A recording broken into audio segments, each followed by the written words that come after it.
হালাল পশুর কোন কোন অঙ্গ খাওয়া নিষেধ? এই প্রশ্ন উত্তর হলো, হালাল পশুর প্রবাহমান রক্ত যেটি, সেটি খাওয়া পরিষ্কার এবং সুস্পষ্টভাবে হারাম। কোরআনে কারিমে আল্লাহ রাব্বুল আলামিন হারামের যে তালিকা উল্লেখ করেছেন তার মধ্যে দামে মাসফুহ বা প্রবাহমান রক্তের কথা উল্লেখ করেছেন। এজন্য কোনো পশুর গোশত খাওয়া হালাল হলেও তার প্রবাহমান রক্ত পান করা হারাম। অর্থাৎ শিরা উপশিরা যে রক্তটা প্রবাহমান থাকে, জবাই করার সময় যে রক্ত বের হয়ে থাকে, সেটি খাওয়া বা পান করা হারাম। এর বাইরে হালাল পশুর গোশতের সাথে যে রক্ত লেগে থাকে, বিশেষ করে বারবার রান্নার আগে ধোয়ার পরও পানিতে যে লালচে ভাব থাকে, সেটি খাওয়া হারাম নয়, কারণ সেটি প্রবাহমান রক্ত নয়।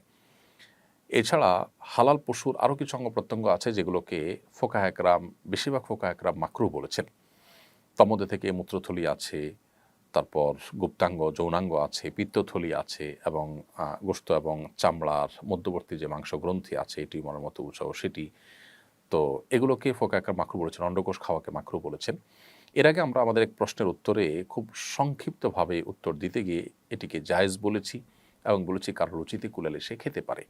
যদিও এক্ষেত্রে সংখ্যাগরিষ্ঠ ফোকাহ একরামের মত যেহেতু মাকরুহ, এজন্য আমাদের আগের সে বক্তব্যকে আমরা এক্সপান্স করছি এবং এটি সঠিক যে এটি মাকরুহ। যদিও আরবুল আমাদের কেউ কেউ এটাকে জায়েজ বলেছেন, কিন্তু নাজায়েজ বা মাকরুহ বলার পাল্লাটাই ভারী।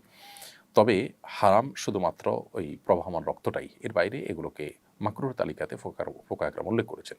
এটি মাকরুহর সপক্ষে অনেকগুলো দলিল উল্লেখ করা হয়েছে, যে হাদিস উল্লেখ করা হয়েছে যে নবী সাল্লাল্লাহু আলাইহি ওয়াসাল্লাম 7টি অঙ্গ খেতে অপছন্দ করতেন। এ হাদিসের সনদ নিয়ে মুহাদ্দিসিনে কেরামের যদিও আপত্তি আছে। আর এর বাইরে কোরআনে কারিমে আল্লাহ রাব্বুল আলামিন আমাদের জন্য খাবায়েস খাওয়াকে নিষেধ করেছেন।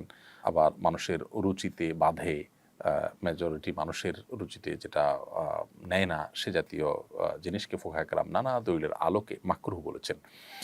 যার কারণে এই অঙ্গ প্রত্যঙ্গগুলো খাওয়া থেকে আমাদের বিরত থাকাটাই উচিত।